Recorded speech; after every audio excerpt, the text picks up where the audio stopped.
Queridos irmãos, a paz do Senhor Jesus, que alegria estar iniciando mais um Fonte de Fé, contando com a sua participação, com a sua audiência. Você que com a sua família tem sido sempre alcançado por esta programação abençoadora e também tem sido um que sempre tem acompanhado o programa Fonte de Fé. E nós ficamos felizes e agradecidos a Deus por sua vida. E a nossa oração, claro, é que o Senhor, em Cristo Jesus, continue abençoando sua vida e toda a sua casa. Lembrando que você pode continuar também sendo um instrumento de Deus para abençoar ainda mais vidas. Da mesma forma como você tem sido abençoado por toda a programação da Rede Brasil, você pode estar também enviando o link, principalmente se você acompanha através das redes sociais, Rede Brasil Oficial e também pelo IEADPE Oficial, canais do YouTube da nossa igreja, em que ficam lá registrado toda a playlist e toda a programação, e você pode estar também enviando para que seus parentes, familiares, amigos de trabalho sejam alcançados pela mensagem da Palavra de Deus, já que o propósito da Rede Brasil é sempre transmitir a mensagem de Deus ao coração de todos quantos queiram ser alcançados por este poder tão maravilhoso que tem a Palavra do Senhor. E para tanto, nós queremos neste momento lhe convidar para estar meditando sobre um tema que consideramos, à luz da Bíblia, como sendo muito importante. E para isto nós queremos ler com você João capítulo 8, versículo de número 31. E partindo deste versículo, destacar qualidades de um verdadeiro discípulo de Jesus. Exatamente isto, qualidades de um verdadeiro discípulo de Jesus. Leia conosco o que diz a palavra de Deus, João capítulo 8, versículo 31. Jesus dizia, pois, aos judeus que criam nele: se vós permanecerdes na minha palavra, verdadeiramente sereis meus discípulos. Glória a Deus. Expressão dita pelo Senhor Jesus e registrada pelo evangelista João, que sabemos ser, claro, um instrumento de Deus, um dos que pertenceu ao colégio apostólico, o que significa dizer ser um dos 12 que fora chamado pelo Senhor para estar dando continuidade ao trabalho que Cristo iniciou. O apóstolo João está relacionado entre aqueles discípulos mais próximos do Senhor Jesus. A propósito, a seu respeito, a Bíblia nos diz de que ele era o discípulo amado, não no sentido de ser privilegiado, mas em razão do grau de companheirismo, de amizade e até mesmo de intimidade. O que ficou muito popularmente conhecido em razão de, na oportunidade em que a última ceia foi celebrada, ele está exatamente bem próximo do Senhor Jesus, a ponto de reclinar a cabeça ao peito do Mestre, tendo o privilégio de receber dele de forma específica a comunicação mais direta, mais rápida, pela proximidade.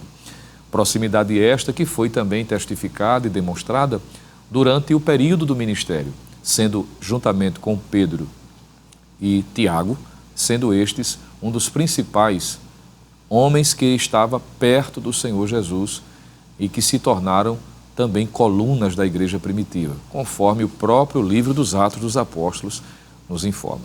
João, portanto, foi alguém que recebeu do Espírito Santo um direcionamento para escrever, para registrar discursos, mensagens específicas que marcaram o ministério terreno de Cristo. No seu evangelho, ele não apenas descreve 7 milagres, 7 declarações do Senhor Jesus à luz de Êxodo capítulo 3, aquela expressão eu sou, não é?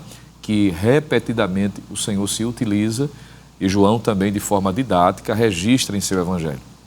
Mas o apóstolo João também destaca também mensagens, discursos que foram muito conhecidos exatamente pela sua natureza, exatamente pelo alcance, pelo propósito que Cristo tinha em anunciá-los. E neste capítulo de número 8, observe, se você voltar ao versículo de número 12, na maioria das versões corrigidas que temos em mãos, vai estar lá a epígrafe, que é esta frase descrita em negrito acima do texto, que facilita a compreensão do que o texto está tratando.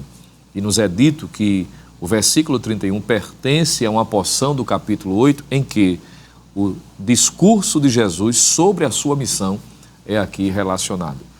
E nesse momento em que Jesus está reafirmando o propósito sobre a sua missão, é que ele traz para nós esta expressão tão maravilhosa, quando aos judeus, que apesar de pertencerem à família de Abraão, a pertencerem ao povo escolhido de Deus, mas que isto não traria privilégios quanto à necessidade de perseverarem na presença do Senhor.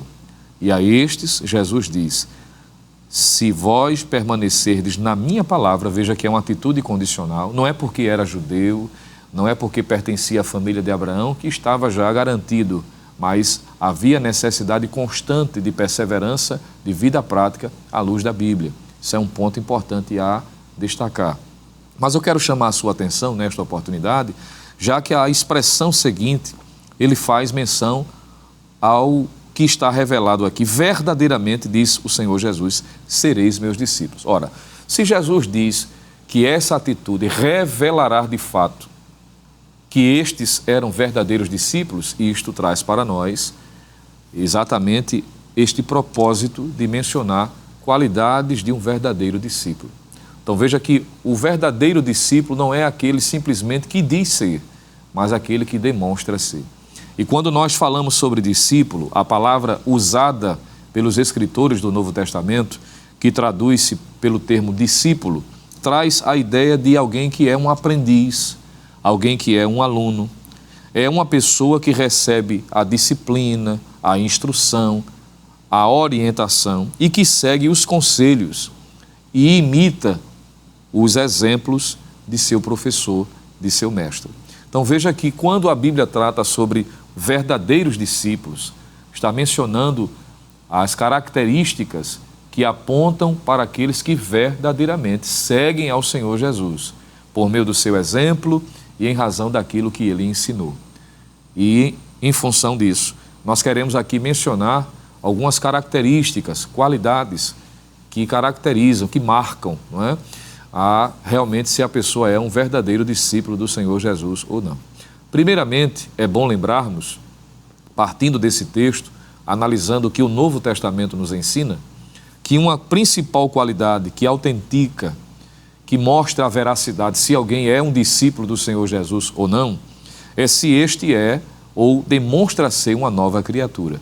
Eu vou repetir. A primeira qualidade importante que caracteriza alguém como um autêntico, verdadeiro discípulo de Jesus é se ele teve a vida mudada, a vida transformada. Passou pelo novo nascimento. Leia comigo, embora seja um texto muito conhecido, mas veja aí na sua Bíblia, por favor, 2 aos Coríntios, capítulo de número 5 e o versículo de número 17.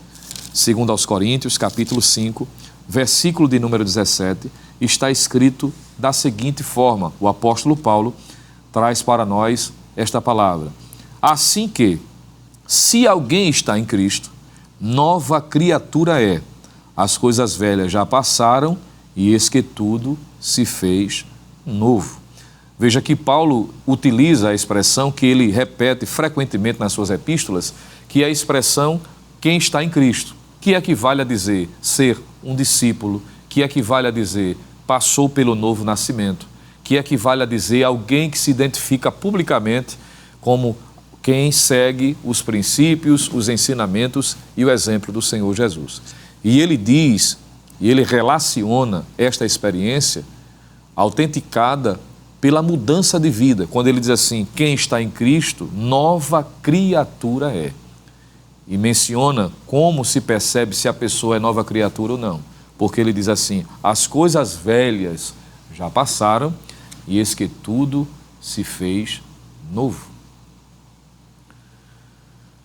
Observe, portanto, que o autêntico discípulo de Jesus é alguém cuja vida foi alcançada pelo seu evangelho, pela sua palavra, e resultou em mudança, em transformação, já que a palavra de Deus, já que o Senhor Jesus, ele transforma a parte interior e também a exterior. O próprio apóstolo Paulo, quando escreve a sua primeira carta aos Tessalonicenses, ele diz que o Senhor é aquele que nos santifica em tudo, o nosso espírito, a nossa alma e o nosso corpo, ele menciona o lado imaterial do homem, o que equivale a dizer a parte interior. Ora, o Evangelho transforma o homem de dentro para fora. É nova mente, é novo pensamento, é novo ideal, é nova natureza. E isso é evidenciado com o nosso comportamento externo. É isso que a Bíblia está nos ensinando. E é muito oportuno fazer menção desta verdade, porque, pasmem, vocês que estão acompanhando nesse momento, que acompanham o Fonte de Fé, de que há pessoas na atualidade dentro do movimento evangélico brasileiro, e eu não estou aqui restringindo a denominações, estou falando a questão geral dos ditos evangélicos, que há pessoas que já dizem que são discípulos de Jesus, mas que não demonstram mudança, não demonstram um comportamento mudado, permanecem tendo os mesmos comportamentos indevidos que tinham quando ainda não tinham se identificado como cristãos, como servos de Deus. Há pessoas que vivem na prática reiterada do pecado e ainda têm audácia em dizer, mas eu sou um discípulo de Jesus, porque eu creio nele, eu gosto da palavra, eu me emociono, eu choro, eu frequento regularmente cultos semanais, dou até o meu dízimo, coopero na obra social, mas o seu comportamento não é condizente com um autêntico discípulo do Senhor Jesus. Já que a primeira qualidade de quem de fato passou pelo novo nascimento é a sua demonstração pública, o seu comportamento, as suas atitudes. Se você abrir a sua Bíblia em Atos dos Apóstolos, capítulo 9, versículo 26 em diante, está escrito assim, Atos dos Apóstolos, repito, capítulo 9, versículo 26 ao 28, para ser mais específico. E quando Saulo chegou a Jerusalém, procurava ajuntar-se aos discípulos, mas todos o temiam, não crendo que fosse discípulo. Então Barnabé, tomando-o consigo, o trouxe aos apóstolos e lhes contou como num caminho ele vira ao Senhor, e este lhe falara, e como em Damasco falara ousadamente no nome de Jesus. Versículo 28. E andava com eles em Jerusalém, entrando e saindo. Veja que aqui há uma mudança abrupta, uma transformação de quem Saulo era e de quem Saulo passou a ser. Resumo, finalizo este ponto da minha reflexão dizendo de que o verdadeiro discípulo de Jesus demonstra, por meio do seu comportamento, que de fato o serve. A propósito, o termo cristãos foi cunhado no livro de Atos dos Apóstolos, ainda que quem utilizou de forma inicial num sentido depreciativo, mas nem entendeu de que ao dizer de que os que seguiam a Cristo eram cristãos, querendo diminuí-los, eram de fato reconhecendo uma verdade essencial, que o verdadeiro cristão parece com Cristo, vive como Cristo viveu, de acordo com a vontade do Senhor. Pergunto, somos verdadeiros discípulos do Senhor Jesus? Podemos, diante desse crivo da palavra, dizer, sou um autêntico? Aprove a Deus que possamos juntos dizer, sou um verdadeiro discípulo do Senhor Jesus. Seguindo, nós encontramos à luz do texto, à luz da palavra de Deus, primeiro que o verdadeiro discípulo de Cristo, ele é identificado pela mudança de vida, ele é uma nova criatura. E uma característica que marca os verdadeiros discípulos, e eu quero mencionar aqui, Lucas capítulo 14, veja aí na sua Bíblia, por gentileza, Lucas capítulo 14, versículo de número 33, está escrito da seguinte forma, assim, pois, qualquer de vós que não renuncia a tudo quanto tem, não pode ser meu discípulo. Eu vou repetir, porque esta expressão aqui é muito importante. Jesus disse, assim, pois, qualquer de vós que não renuncia a tudo quanto tem, não pode ser meu discípulo. Então, a primeira característica, qualidade que autentica, de fato, alguém que é verdadeiramente discípulo de Jesus, primeiro, é porque ele mudou o seu comportamento, é uma nova criatura. Segundo, a sua vida é marcada pela abnegação, o que equivale a dizer, conforme o texto, renúncia. Abnegação é a atitude de abrir mão daquilo que gosta, para dar prioridade e satisfazer o Mestre, o Senhor Jesus. E nós precisamos analisar de que vivemos dias também difíceis em que há pessoas que colocam suas próprias preferências, sua própria vontade em detrimento da vontade de Deus. E às vezes, muitos que dizem isto se identificam publicamente, às vezes até nas redes sociais, dizendo que é um autêntico discípulo de Jesus, mas não está disposto a abrir mão, a abdicar, a viver uma vida de renúncia e abnegação. E a pergunta é, abrir mão de quê? Jesus disse, esteja disposto a abrir mão de tudo. É desafiador, mas observe que Deus requer dos seus autênticos servos a predisposição para, de fato, estar disposto a abrir mão de qualquer coisa. Não só, me permita dizer, daquilo que de forma clara é pecado, o que naturalmente requer de nós isto, mas até mesmo aquilo que pode servir de embaraço, que por sua natureza não é pecado, mas se isso trouxer implicações para a comunhão com Deus, para a desobedecer a palavra, ainda que seja algo que por essência não seja pecaminoso, mas se servir de tropeço, o Senhor Jesus disse, esteja pronto a abrir mão. Eu quero lhe lembrar, não vai dar tempo de a gente ler, mas você conhece muito bem Gênesis capítulo 22. Isso exemplifica de forma prática o que estou afirmando à luz das Escrituras. Ora, naturalmente, o que é que se requer de um pai em relação ao filho? É que o pai o ame incondicionalmente, o respeite, o considere, o proteja, o alimente, o ensine, o instrua.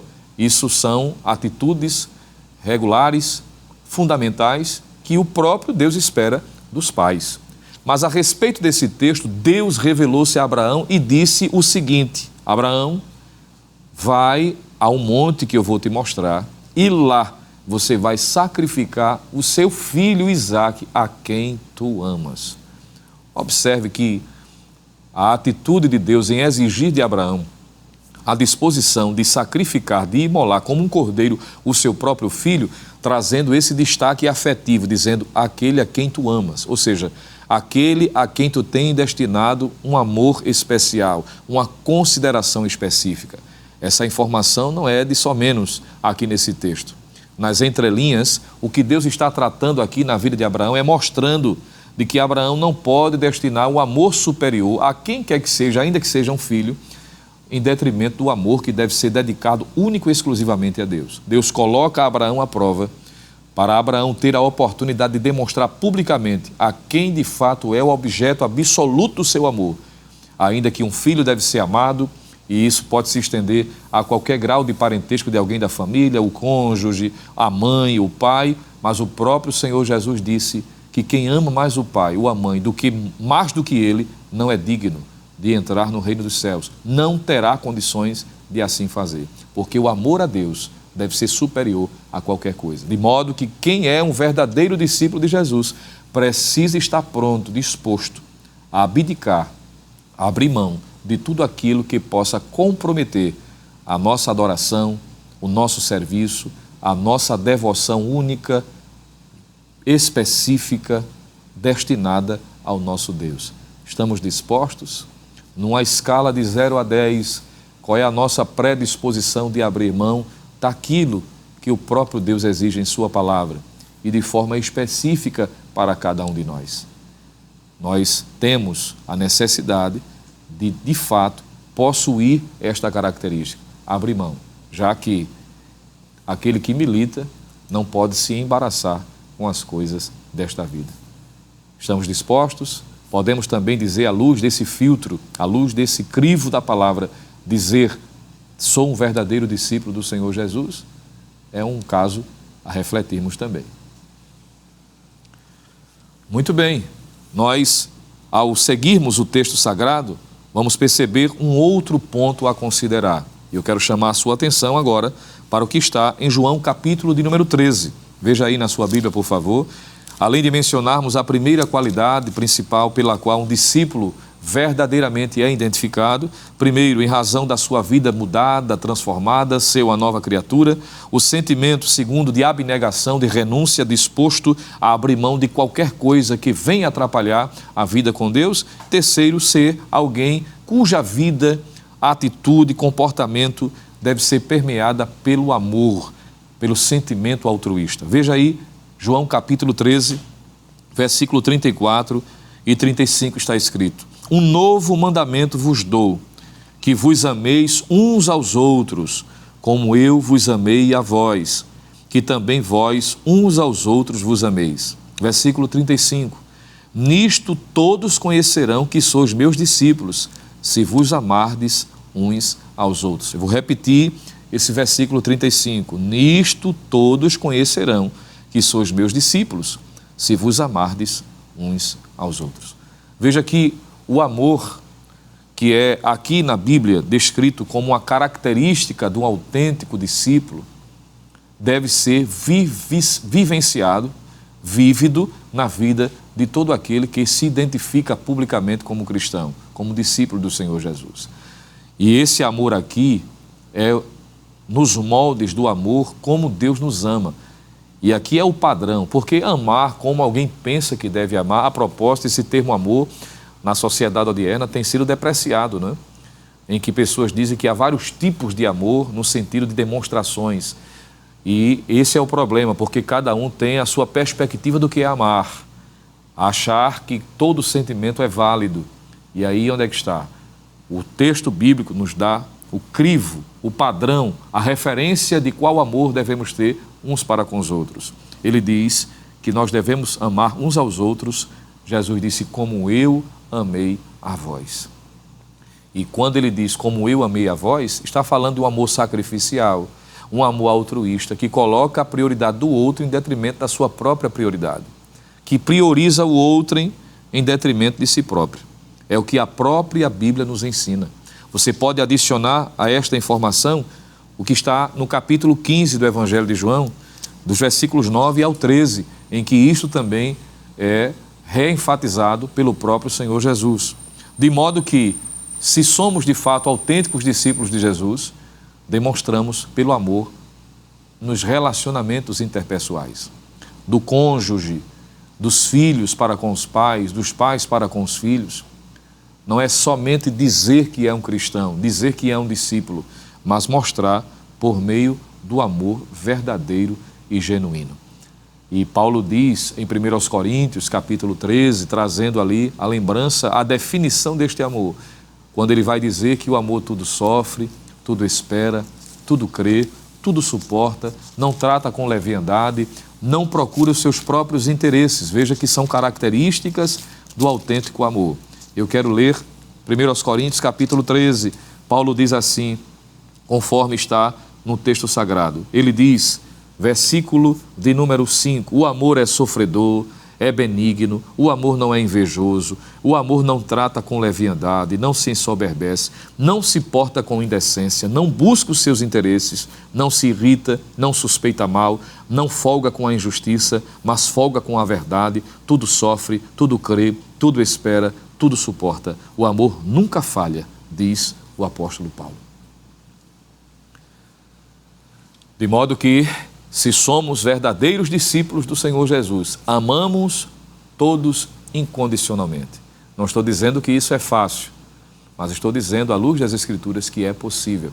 A bem da verdade, no relacionamento interpessoal, há pessoas que nós amamos com facilidade, não é?